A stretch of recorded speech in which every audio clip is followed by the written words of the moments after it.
School में JP Nadda कैसे विद्यार्थी थे, क्या उनकी यादें थी, वो सब हमने आपको दिखाया है। अब हम पटना कॉलेज आ गए हैं। पटना कॉलेज का इतिहास ऐसा है जिसे आप अगर बखान करने की उसकी शुरुआत करें नड्डा जी, तो हम लिखते ही जाएं उस पर।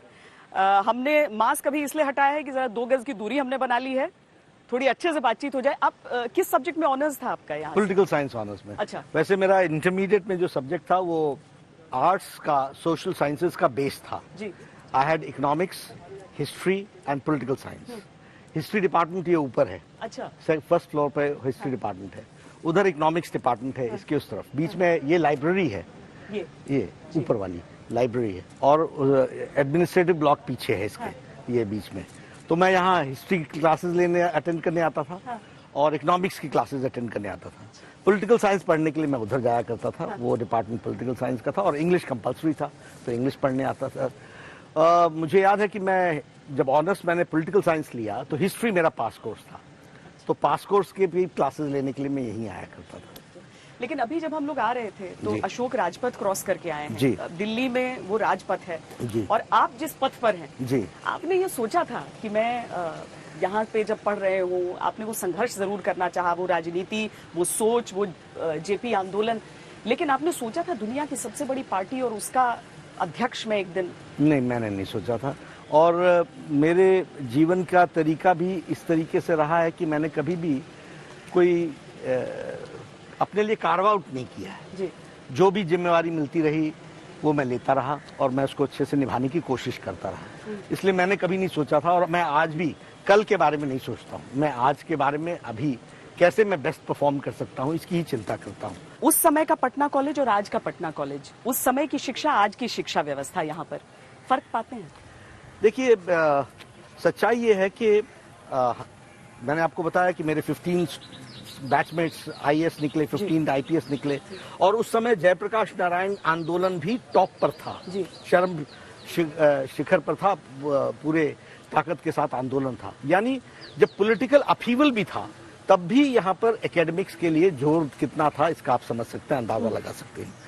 लालू जी के आने के बाद शिक्षा में बहुत बड़ी गिरावट आई और सिस्टम्स टूट गए, व्यवस्थाएं टूट गईं, प्रोफेसर्स की नियुक्तियां बंद हो गईं, प्रोफेसर्स की नियुक्तियां भाई भतीजेवाद को लेकर के एडहॉक रखना शुरू कर दिया। तो अब एक समय अगर आप उठाएं WHO इंडो अमेरिकन रिलेशनशिप का, उसमें हु इज हु एक पुस्तक है, उसमें 20 से 25 बायोडाटा आपको पटना यूनिवर्सिटी के प्रोफेसर्स के मिलेंगे, the best professors we had. तो ये क्या हुआ, कहाँ हुआ? क्योंकि आज पॉलिटिकल लेवल पर जयप्रकाश नारायण आंदोलन के बाद जब लालू जी का राज आया तो शब्द अच्छा नहीं है लेकिन चरवाहा विश्वविद्यालय यानी सारा बिहार चरागाह बन गया, और चरागाह बनते बनते चारा घोटाला तक पहुंच गया।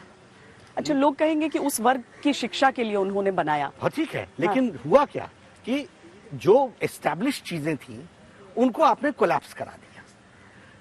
शिक्षा के जो सिस्टम्स थे, मैं कह रहा हूं ना कि 20 से 25 प्रोफेसर्स बेस्ट बायोडाटा वाले यहीं से चुने जाते थे। इतना यहाँ के स्टूडेंट्स जो पढ़कर निकलते थे वो एक्सट्रीमली बहुत अच्छा करते थे, लेकिन ये सारा सिस्टम को, क्योंकि एजुकेशन पर इंपॉर्टेंस समाप्त हो गई, क्योंकि लालू जी के कार्यशैली में कहीं भी शिक्षा को महत्व देना था नहीं, तो उन्होंने इसको पॉलिटिसाइज कर दिया। पॉलिटिसाइज करने के बाद क्वालिटी घट गई जी। अब हमारे पिताजी प्रोफेसर थे तो उन्होंने कभी भी स्टूडेंट डिसिप्लिन के मामले में कॉम्प्रोमाइज नहीं किया, लोग जानते थे। पर वो दौर भी आया नड्डा जी, जो खासकर मैं अपने समय से अगर उसे रिलेट करूं, जब ज्यादातर बच्चे और जो वेल ऑफ घरों से थे वो सब चाहते थे कि दिल्ली जाकर पढ़ें। वो इसलिए क्योंकि यहाँ के सिस्टम कोलैप्स हो गया।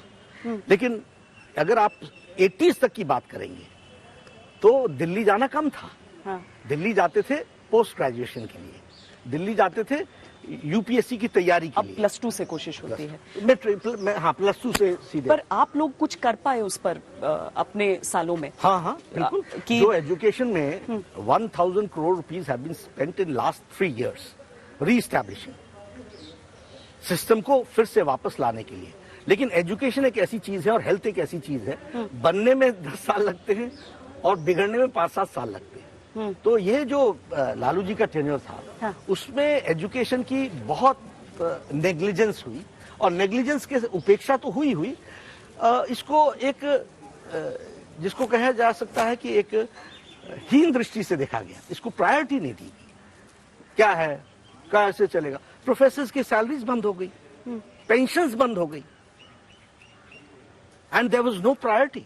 एंड यू कैन अंडरस्टैंड कि जब टीचर को आप उसकी सैलरीज नहीं मिलती हैं और रिक्रूटमेंट नहीं होता है, तो शिक्षा कहाँ जारी होगी और विद्यार्थियों का क्या हो रहा होगा? मुझे दुख होता है कहते हुए, क्योंकि सच प्रेस्टीजियस। पलायन पर पूरा कंट्रोल कर पाएंगे आप? हाँ, करेंगे, बिल्कुल करेंगे। क्योंकि मैं अलग अलग कॉलेजेस में गई हूँ, सारे बच्चे कह रहे हैं कि किसी तरीके से देखिए, हम यही पढ़ पाए, यही रोजगार जिस दिन इंटेंशन, जिस दिन यहाँ पर आप चीजों को क्रिएट करने के लिए इंफ्रास्ट्रक्चर प्रोवाइड करेंगे, तो यहाँ के बच्चे यहीं पर रहेंगे, कोई बाहर नहीं जाना चाहता।